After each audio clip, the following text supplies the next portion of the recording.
रतनपुर गांव में संपत और कप्ता नाम के दो व्यक्ति रहते थे। रतनपुर गांव के करीब के जंगल में एक डायन का आतंक था। रतनपुर गांव के बहुत से लोग उस जंगल में गायब भी हो चुके थे। संपत और कप्ता उसी जंगल से गुजर रहे थे। अरे कप्ता भाई, हमें शॉर्टकट रास्ते से नहीं आना चाहिए था। यहाँ से जल्दी चलो। सुना है यहाँ पर लोग रहस्यमय तरीके से गायब होते हैं। ये जंगल बड़ा ही डरावना है। अरे मेरा चेला होकर तू बुज़दिलों जैसी बातें कर रहा है। अरे कप्ता भाई, पिछले ही महीने सुखिया चाचा का बेटा इसी जंगल से लापता हो गया था, जिसका सुराग आज तक नहीं मिला। तुम तो वैसे भी 9 महीने शहर में बिताते हो और 3 महीने गाँव में बिताते हो। तुम्हें क्या पता गाँव में क्या चल रहा है? अबे तुम गांव के गवार क्या जानो शहर की आमदनी के बारे में? हैं?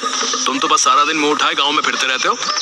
कितनी बार बोला है तुझे चेला कि मेरे साथ शहर आ जा, लेकिन तू ये गवारों वाली जिंदगी छोड़ना ही नहीं चाहता। तभी संपत की नजर एक पॉलीथीन पर पड़ी जिसे गुरु पकड़े हुए था। ये हाथ में क्या पकड़े हो कप्ता भैया?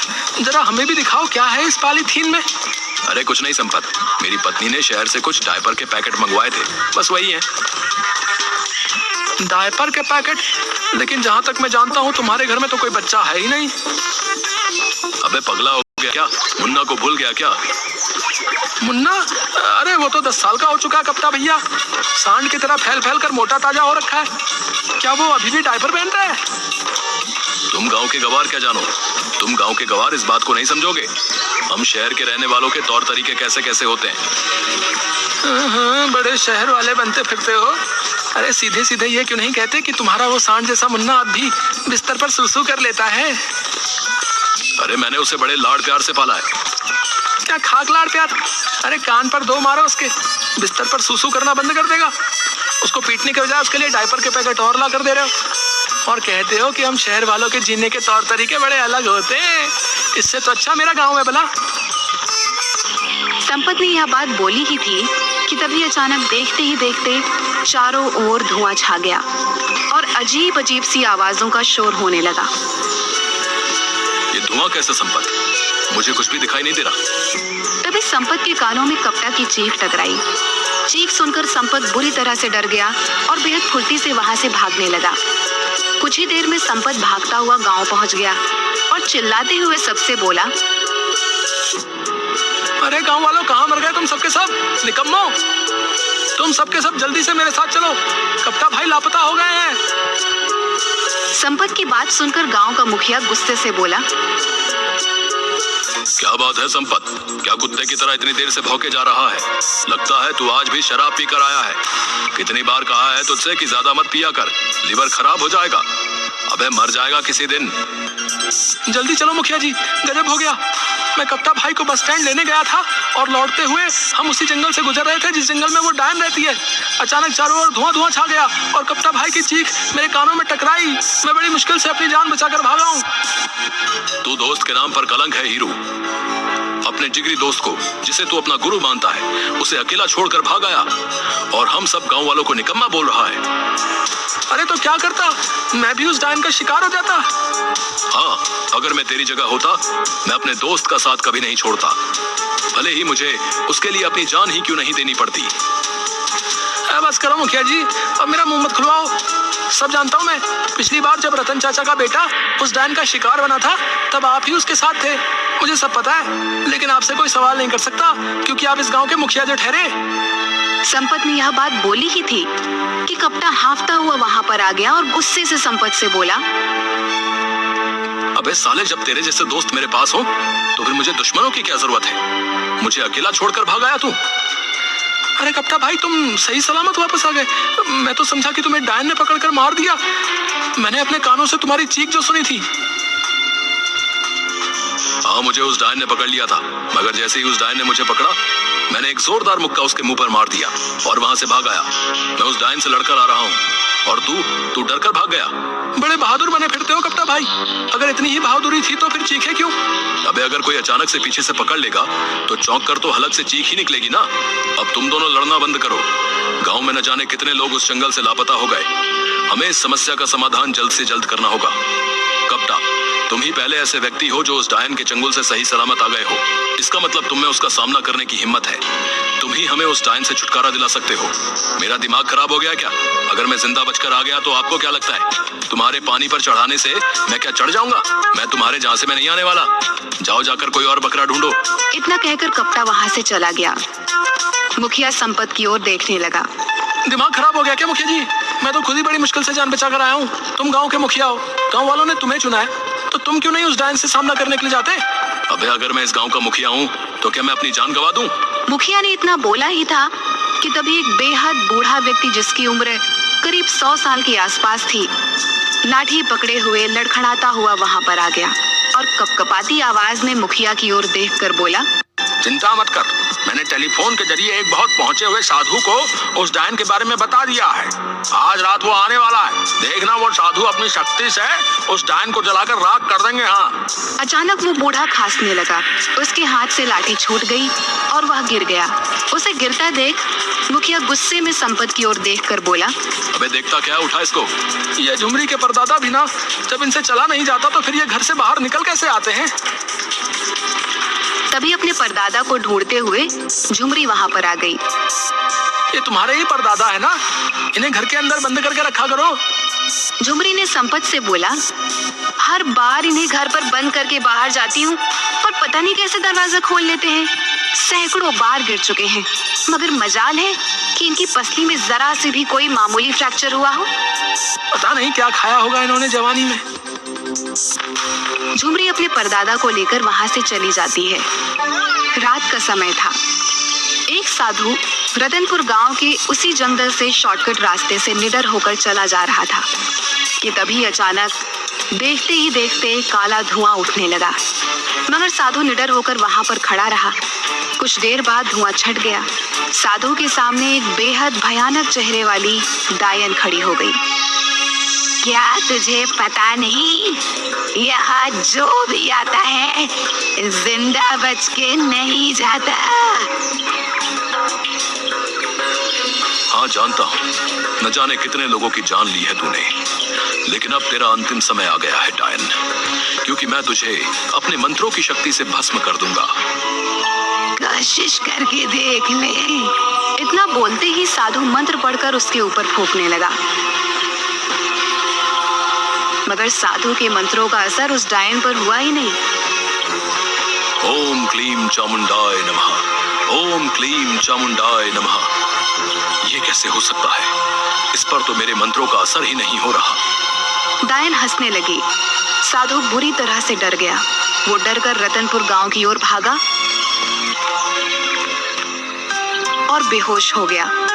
अगले दिन साधु की जब आंख खुली तो उसे गांव का मुखिया और सारे लोग साधु को घेरे हुए बैठे थे। कहीं तुम वही साधु तो नहीं जो डायन से हमें मुक्ति दिलाने आए थे? हाँ, मैं वही साधु हूँ। लेकिन तुम तो यहाँ बेहोश पड़े हुए हो। क्या तुमने डायन को खत्म कर दिया? वो डायन उम्मीद से ज्यादा ताकतवर निकली। मेरे मंत्रों का उस पर कुछ भी असर नहीं हुआ। यह क्यों नहीं कहता कि तू एक पाखंडी साधु है? तुम मेरा अपमान कर रहे हो। अरे जाओ बाबा, डायन के सामने जब भाग रहे थे तब अपमान नहीं हुआ था? तुम्हें कैसे पता कि डायन के सामने मैं भाग रहा था? तुम्हारी शक्ल बता रही है। तभी एक पागल वहां आकर गुस्से से बड़बड़ाने लगा। तुम सब डरपोक हो।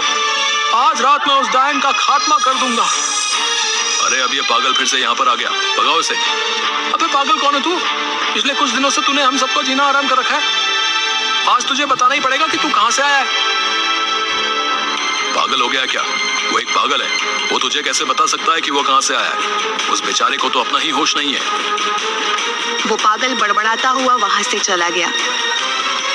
देखना मुखिया जी, मुझे लगता है आज रात इस पागल की आखिरी रात है। सही बोल रहा है तू, ये मरेगा साला आज। अरे वो सब तो ठीक है, लेकिन इस समस्या का समाधान कैसे निकलेगा, इस बारे में सोचो। उस डायन के आगे तो ये साधु भी अपनी जान बचाकर भाग आया है। कपटा और संपत, तुम दोनों इस गांव की आन बान और शान हो। तुम दोनों की जोड़ी इस गांव में गुरु और चेले के नाम से मशहूर है। आखिर तुम दोनों इस समस्या का समाधान क्यों नहीं निकालते? क्योंकि हम कोई तांत्रिक नहीं है मुखिया जी। आपने स्वयं देखा, ये तांत्रिक खुद अपनी जान बचाकर भागा है। भला हम कैसे इस डायन का मुकाबला कर सकते हैं? तो फिर गांव के लोग ऐसे ही लापता होते रहेंगे क्या?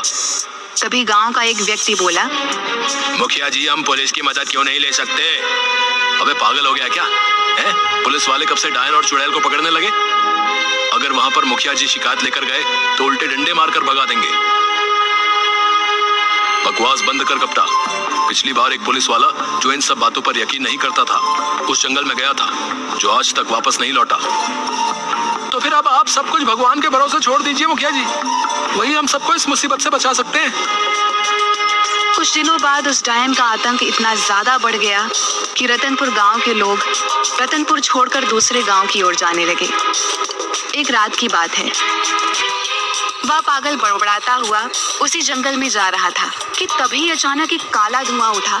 उसमें से वही भयानक डायन निकलकर प्रकट हो गई और पागल की ओर देखकर बोली, जंगल में मुझे सिर्फ इंसानों का मांस अच्छा लगता है, पागल का नहीं। अरे तुझे कैसे पता मैं पागल हूँ? बेवकूफ डायन, लोग मुझे इसलिए पागल कहते हैं क्योंकि मैं दिन भर शराब पिए रहता हूँ और सच बोलता हूँ। अगर तू पागल नहीं है तो मरने के लिए तैयार हो जा। डायन की बात सुनकर वो पागल हंसने लगा। तू मेरी हंसी बना रहा है? सच तो ये है कि तू डायन है ही नहीं। अगर डायन होती तो मुझे मार देती। पागल ने इतना कहा ही था कि डायन ने पागल को दबोच लिया। अचानक उस पागल की आंखों के सामने अंधेरा छाता हुआ महसूस हुआ। कुछ देर बाद जब उसकी आंख खुली तो उसने अपने आप को जंगल की एक बंद काल कोठरी में पाया, जहां रतनपुर गांव के वो सारे लोग मौजूद थे जो लापता हो गए थे। उन सब के हाथ पैर बंधे हुए थे। उन्हीं में से एक व्यक्ति ने पागल से बोला, अबे बेवकूफ, क्या जरूरत थी तुझे यहाँ पर आने की? आज रात वैसे भी हम सबको विदेश भेज दिया जाएगा। ये सारे के सारे लोग मानव तस्कर हैं। हमारे ही गांव का कोई व्यक्ति उनसे मिला हुआ है जिसने डायन का खौफ फैला रखा है। झूठ बोलते हो तुम, मैंने खुद देखा वो काला धुआं। उस धुएं में से वो जो डायन निकली। अरे वो सब केमिकल का कमाल था। आज की टेक्निक के दौर में कोई भी मेकअप करके चुड़ैल डायन बन सकता है। फिल्में नहीं देखी क्या? अरे यार तू तो पागल है, मैं तुझे क्या बताऊं। तभी एक और व्यक्ति वहां हंसते हुए आ गया। तुम तो रतनपुर गांव के व्यक्ति हो, तुम्हारा नाम कप्ता है। तभी एक और व्यक्ति वहां हंसते हुए आ गया, जो कोई और नहीं बल्कि कप्ता का दोस्त संपत था। गुरु, ये पागल तो बड़ा जल्दी सही हो गया। मैं तो खामखा डर रहा था गुरु कि हम इस पागल को पकड़ के ले जाकर क्या करेंगे। ये पागल भला हमारे किस काम आने वाला था, लेकिन ये तो सही हो गया। तुम्हारा आइडिया कमाल का था। देखना संपत, आज की रात हम इन सबको शहर शिफ्ट कर देंगे और वहां से इन सबको पकड़कर विदेश में ले जाया जाएगा। उसके बाद हम देखते ही देखते मालामाल हो जाएंगे। तुझे अंदाजा भी नहीं है संपत, हम इतने पैसे वाले हो जाएंगे कि रतनपुर गांव जैसे न जाने कितने गांव खरीद लेंगे। कप्ता ने भी था कि तभी उस पागल ने अपनी फटी हुई जेब से पिस्तौल निकालकर एक हवाई फायर कर दिया। सब कुछ इतना जल्दी हुआ कि कप्ता और संपत अचानक चौंक गए। गुरु, इसके हाथ में तो पिस्तौल है। ये कोई पागल नहीं, ये कोई पुलिस वाला लगता है। हमने पागल समझकर इसके हाथ पैर भी नहीं बांधे। तू सही कह रहा हीरू, लगता है हम दोनों बड़ी चूक खा गए। देखते ही देखते पुलिस ने उन सबको घेर लिया।